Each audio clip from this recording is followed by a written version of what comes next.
This is Jordan Tower with JT News. Let's get into the news. Well, I'm not shocked by Bleu Davinci.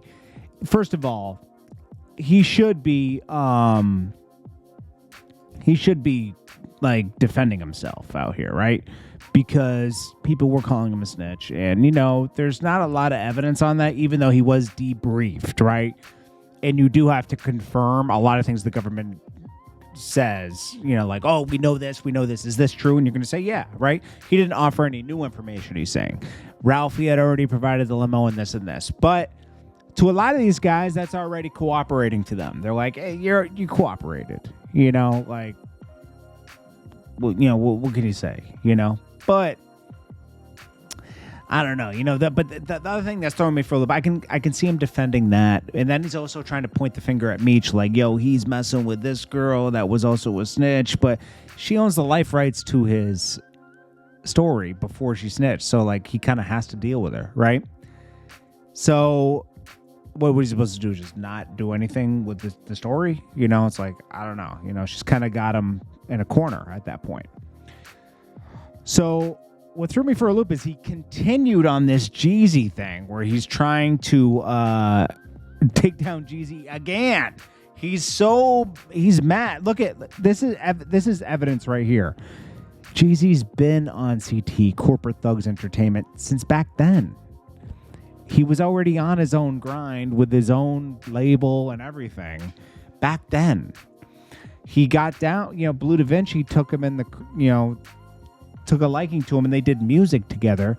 But was he really going to sign to BMF, or was it like a thing where they were just going to all like get together and bum rush the industry? We don't know, like only Bleu Davinci and Jeezy could really say that because they lived it,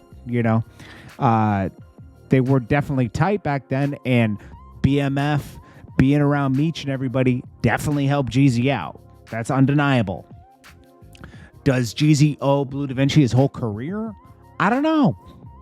I don't think so, to be honest with you, but he definitely deserves some acknowledgement because Bleu Davinci helped a lot. Well, I will say that, Bleu Davinci, the influence of BMF, Bleu Davinci, and everything they had going on definitely influenced what Jeezy was doing, just like certain things I was around coming up, or certain things you were around doing what you do. It influences you to become who you are, and you can salute that.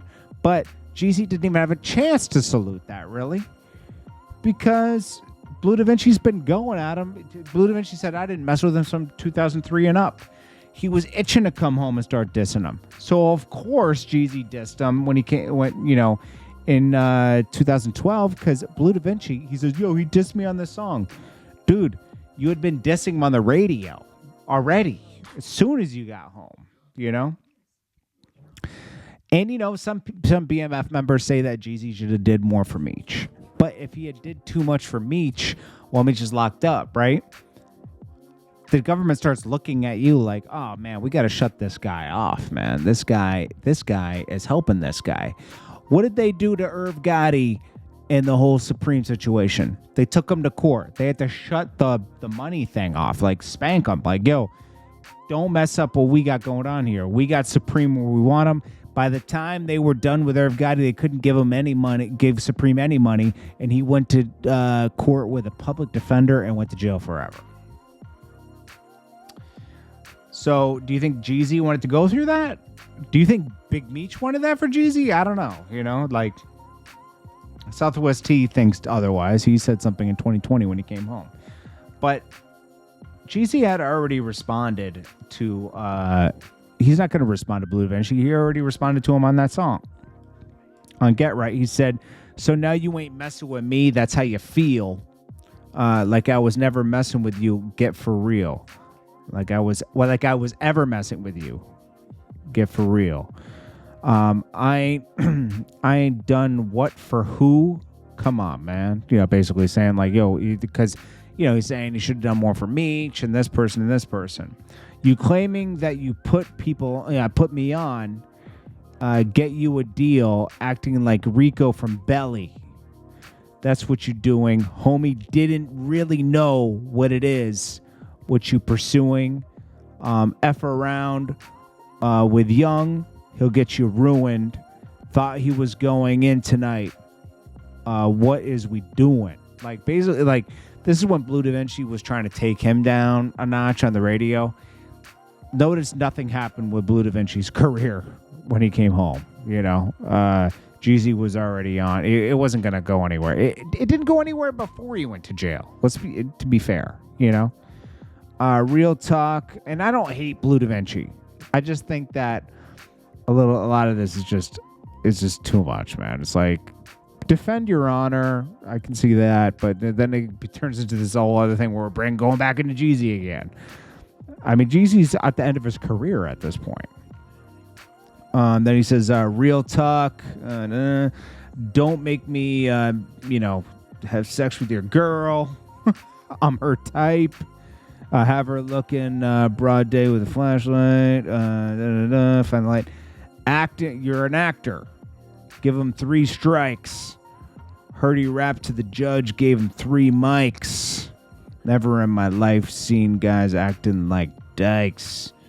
I ain't going for the game. Ain't going for the games. Get right. Basically calling him a snitch right there. And basically acting like you were some big drug dealer and everything when really it was Meech and them. You were the artist. And there's nothing wrong with that. Meech did a lot. I'm sorry. Bleu Davinci did a lot. He set up the whole label and everything, and he was doing a lot, but Meech and them were probably looking at it as a money laundering operation. They weren't taking it serious. And, Bleu Davinci saw something bigger. It is what it is, But yeah, there's a lot of history there. And, you can't, Bleu Davinci showed us what nobody would have seen with BMF. Nobody would have seen all this stuff. It would have been a myth. There would have been a couple pictures here and there, but now there's video, this and this and this and this, because of what Bleu Davinci did. So I could say this, too. Without Bleu Davinci and them doing music and everything, I know they were trying to do music before Bleu Davinci, but it wasn't going anywhere. Without Bleu Davinci and them doing more stuff in Atlanta with music and stuff, there wouldn't be so much hype around BMF. It would have been this myth, like, the Fat Cats or something like that.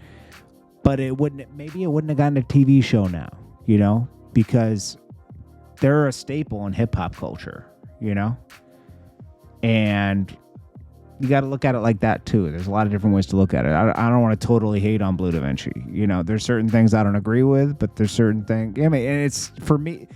It's for him to... obviously, he lived it, and he has his perspective, and I don't blame him for that. And I look at it from the outside, looking at it, and I'm like, I could see this, I could see...